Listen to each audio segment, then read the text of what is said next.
क्या आपको पता है कि बारिश से पहले पसीना क्यों आता है? और क्या आप जानते हैं कि बुखार में शरीर गर्म क्यों होता है? अगर आप इन सभी फैक्ट्स के बारे में नहीं जानते तो वीडियो को पूरा देखें। फैक्ट नंबर 1, बारिश से पहले पसीना आने का कारण। दरअसल जब बारिश का मौसम होता है तो चारों ओर जल वाष्प होती है। इसी कारण वातावरण में नमी हो जाती है। इसी नमी के कारण जब हमें पसीना आता है तो वह पसीना जल्दी नहीं सूखता या जल्दी वाष्पित नहीं होता है। यही कारण है कि बारिश आने से पहले हमें अधिक पसीना आता है। फैक्ट नंबर 2, खाली कमरे में आवाज़ क्यों गूंजती है?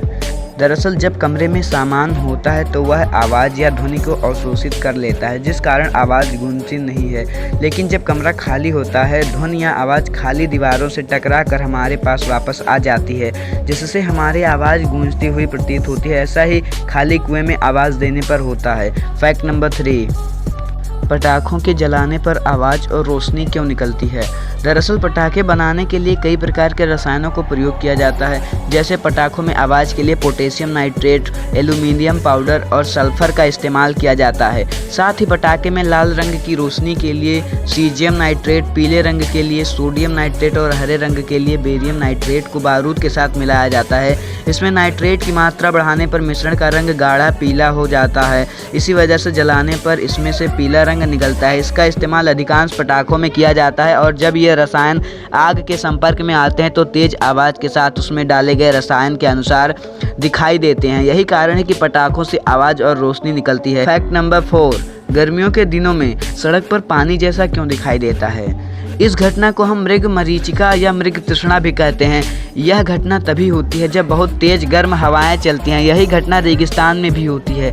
इसे मृग तृष्णा इसलिए कहा जाता है क्योंकि रेगिस्तान में प्यासे मृग यानी हिरन इसे पानी समझकर इसके पीछे पीछे दौड़ता रहता है और उसकी मृत्यु तक हो जाती है। यह मृग तृष्णा पृथ्वी की सतह पर सटी हवा की परत गर्म होने के कारण पैदा होती है और यह गर्म हवा ऊपर की ओर ठंडी हवा की अपेक्षा कम अपवर्तक होती है। जब सूर्य की किरणें इन हवाओं से गुजरती हैं तो इन किरणों के रास्ते में जो अस्थिरता है वही हमें पानी का एहसास कराता है। यही कारण है कि सड़कों पर पानी जैसा एहसास होने लगता है। फैक्ट नंबर 5, लोहे में जंग क्यों लगती है?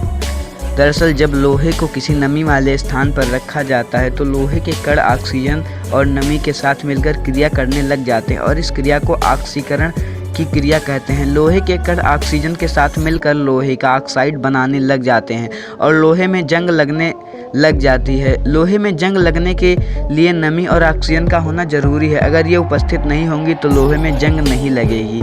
फैक्ट नंबर 6, कटे हुए सेब का रंग क्यों बदल जाता है?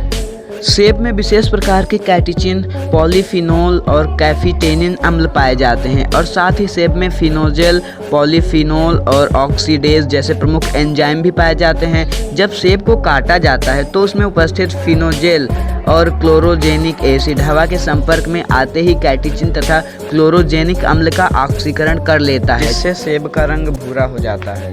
यही कारण है कि सेब को काटकर छोड़ने के बाद सेब का रंग भूरा हो जाता है। फैक्ट नंबर 7, प्याज काटते समय आंखों से आंसू क्यों आता है? दोस्तों, प्याज काटते समय अक्सर आंखों में जलन होती है, आंसू निकल आते हैं, जिसका कारण होता है प्याज में पाया जाने वाला एक रसायन जिसका नाम प्रोपेथियल एस ऑक्साइड। यह हमारी आंखों की लैक्रिमल ग्लैंड को उत्तेजित कर देता है, जिससे आंखों से आंसू बहने लगती है और आंखों में जलन भी होती है। फैक्ट नंबर 8, लोहे की गेंद पानी में डूब जाती है लेकिन जहाज लोहे का इतना बड़ा पानी में क्यों नहीं डूबता है?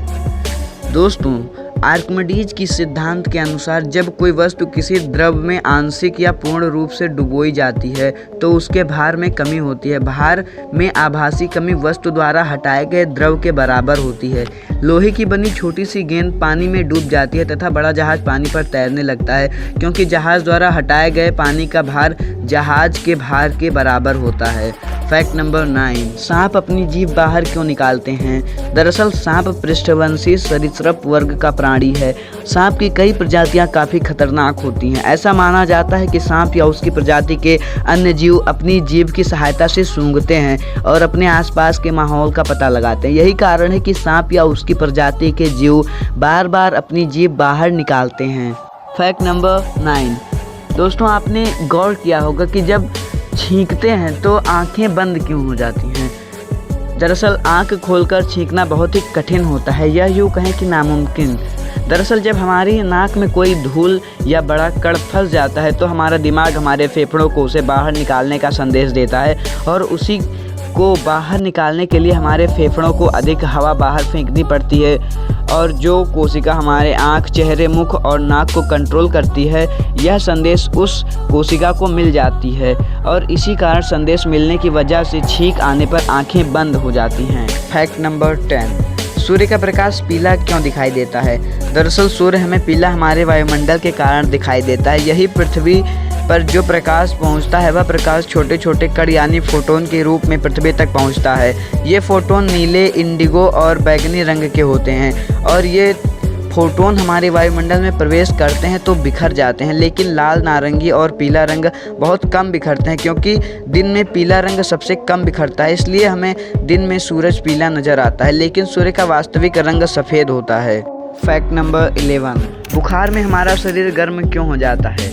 दरअसल जब हमारे शरीर में हानिकारक वायरस या बैक्टीरिया आ जाते हैं तो हमारा शरीर उन वायरस को नष्ट करने के लिए हमारे शरीर का तापमान बढ़ा देता है। जब हमारे इम्यूनिटी सिस्टम को पता चलता है कि हमारे शरीर में हानिकारक वायरस या जीवाणु है तो यह एक प्रोजेन नामक रसायन छोड़ता है। हमारे मस्तिष्क में स्थित हाइपोथैलेमस जो हमारे शरीर के तापमान को नियंत्रित करता है, जब इसे प्रोजेन के बारे में पता चलता है तो वो शरीर के तापमान को बढ़ा देता है। यही कारण है कि बुखार आने पर हमारे शरीर का तापमान बढ़ जाता है। दोस्तों वीडियो को लाइक करें और शेयर करें, साथ में चैनल को सब्सक्राइब कर लें।